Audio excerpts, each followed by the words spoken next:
ওসমান হাদিকে মারতে গিয়ে যেন ১৪ শিকলের ভেতর আটকা পড়েছে শুটার ফয়সাল করিম মাসুদ। তার বাবা মা ধরা পড়েছে।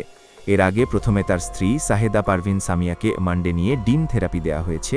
এরপর পরকীয়া প্রেমিকা মারিয়া আক্তারকে নেওয়া হয়েছে রিমান্ডে। দুজনেই এমন কিছু তথ্য দিয়েছে যা শুনে আইন শৃঙ্খলা বাহিনী মামলায় নতুন মোড় খুঁজে পেয়েছে।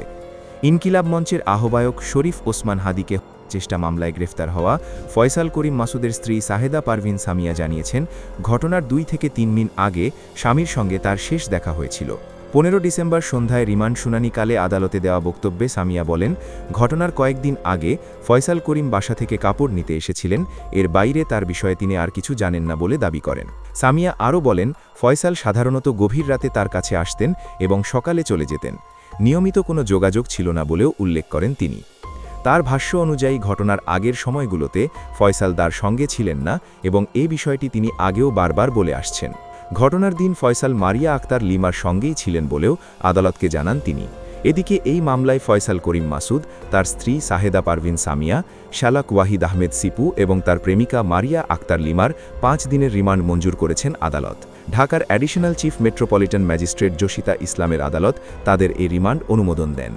রিমান্ড শুনানিতে মারিয়া আক্তার লিমা আদালতকে জানান, কিছু আর্থিক সমস্যার কারণে ফয়সাল তাকে টাকা দিতে চেয়েছিলেন, কিন্তু জানা গেছে দুজন পরকীয়ায় লিপ্ত ছিল।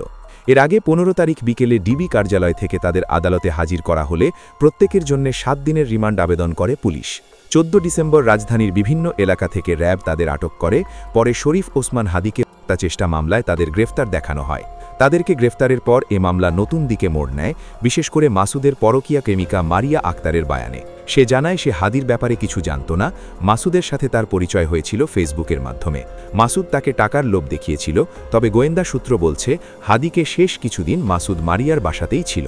মারিয়ার সাথে তার ঘনিষ্ঠ সম্পর্ক ছিল। মাসুদ মূলত বিবাহিত হলেও সে নিজেকে সিঙ্গেল দেখাত।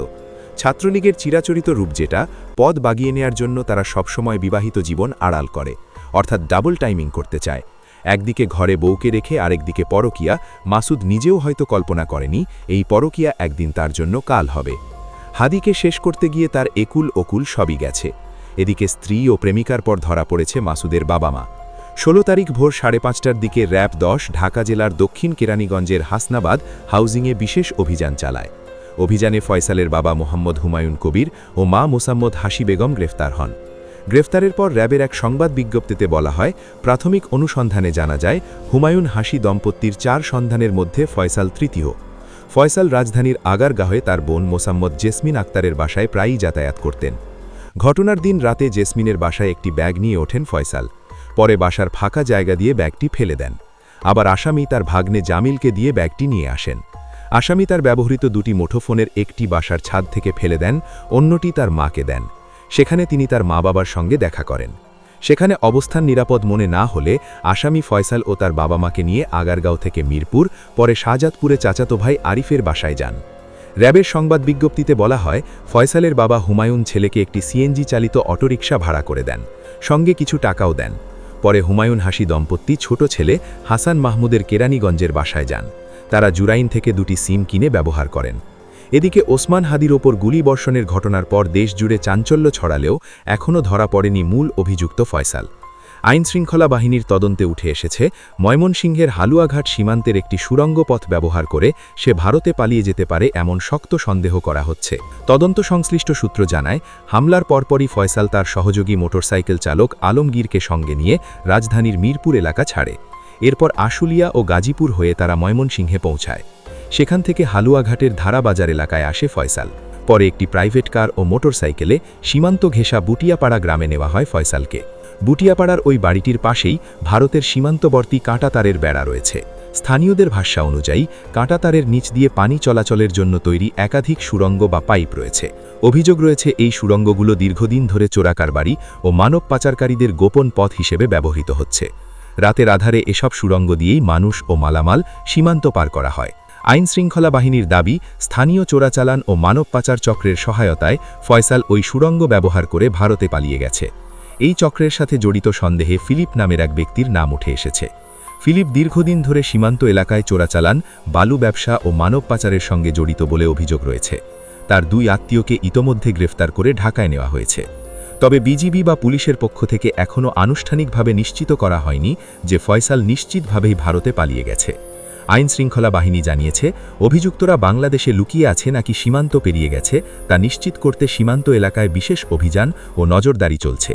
তবে আগেই জানা গেছে, ভারতে পালিয়ে যাওয়ার পর মাসুদকে সহায়তা করছেন আওয়ামী লীগ নেতা জাহাঙ্গীর কবির নানকের পার্সোনাল অ্যাসিস্ট্যান্ট মোহাম্মদ মাসুদুর রহমান বিপ্লব। বিপ্লবের তত্ত্বাবধানে এই হত্যাকারীরা ভারতে অবস্থান করছে।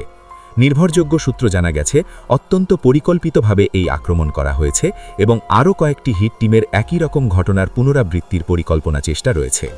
এদিকে মূল শুটার ফয়সাল তার ঘনিষ্ঠ মহলে দাবি করেছে, ব্যবহৃত অস্ত্রটি জ্যাম হয়ে যাওয়ায় সে কেবল একটি গুলি করতে সক্ষম হয়। তার পরিকল্পনা ছিল 4টি গুলি করার। সূত্র দাবি করেছে, ফয়সালের মতোই আরেক অস্ত্রধারী ক্যাডার, চট্টগ্রাম নগর যুবলীগের সাবেক কার্যনির্বাহী সদস্য মোহাম্মদ সাজ্জাদ, যাকে 13 মে 2025 রাজধানী ঢাকার গুলশান এলাকা থেকে বৈষম্য বিরোধী ছাত্র আন্দোলন চলাকালীন চট্টগ্রামের মুরাদপুরে ফয়সাল আহমেদ শান্ত হত্যা মামলায় গ্রেফতার করা হয়। তবে 29 জুলাই 2025 সাজ্জাদ সুপ্রিম কোর্ট হতে জামিনপ্রাপ্ত হয়ে কারামুক্ত হয়েছেন। জুলাই বিপ্লবী শরীফ ওসমান হাদির ওপর গুলিবর্ষণের ঘটনা দেশের রাজনৈতিক অঙ্গন ও জনমনে গভীর উদ্বেগ তৈরি করেছে। ত্রয়োদশ সংসদ নির্বাচনের তফসিল ঘোষণার পরই ঢাকা 8 আসনের স্বতন্ত্র প্রার্থী ও ইনকিলাব মঞ্চের এই মুখপাত্রের ওপর হামলার ঘটনায় আতাতই হিসেবে যার নাম উঠে এসেছে, তিনি নিষিদ্ধ ছাত্রলীগ ক্যাডার ফয়সাল করিম মাসুদ। তাকে ঘিরে একের পর এক চাঞ্চল্যকর তথ্য সামনে আসছে। তার রাজনৈতিক তৎপরতার পাশাপাশি সন্দেহজনক আর্থিক লেনদেনের তথ্যও খতিয়ে দেখছে আইনশৃঙ্খলা বাহিনী। জানা গেছে, ফয়সাল ছাত্র রাজনীতিতে প্রভাবশালী ছিলেন।